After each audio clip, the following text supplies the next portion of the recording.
President Bongbong Marcos had a quote, productive and frank meeting with the governors of Bangsamoro Autonomous Region of Muslim Mindanao or BARMM.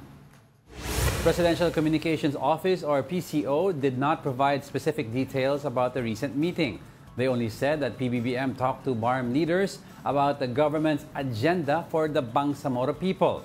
Among the topics discussed during the meeting were about peace and prosperity in the region.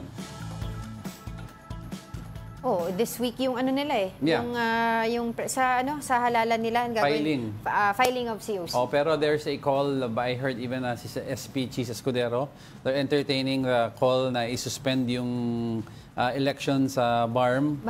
They're rushing into it for 4 years because may mga na-realign daw about positions so para magkakaroon ng certain vacancies. So sa SP Cheese Escudero mentioned that they will tackle this. Nothing is sure yet, but they will tackle this issue daw sa Senate pag-resume nila on the floor. Isisingit nila together with yung budget deliberations, yung budget debates. Pero in the meantime, habang tinatackle pa lang proceed as planned sila. Proceed as planned. Pero they will try daw to make kasi parang ang binabanggit niya, they are on the same page daw with several congressmen.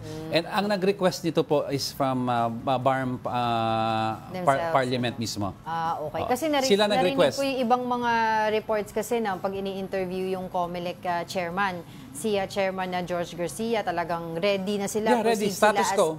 Status quo talaga. At sabi pa nga niya, hindi naman daw ganun kahigpit yung security doon dahil para naman daw malaman nila na hindi naman porke taga doon ay binabantayan ng mahigpit yung security parang nila. 4 years daw ang hiningi ng mga taga-parliament before the next elections. But habang wala pa yan na... Pero kasi ang Sulu, hindi sila parte na yan. Bigla, di ba, nagkaroon ng desisyon ng korte. Kaya nga, that's why a lot of these movements cost it kasi nagkakaroon ng because of Sulu. Nagkakaroon ng additional or less seats sa BARM. Kung ibinoto mo 'yon, saan mo i-allocate yan kasi kumalas nga tong Sulu 'di ba? So where would you allocate? As per Supreme Court's decision.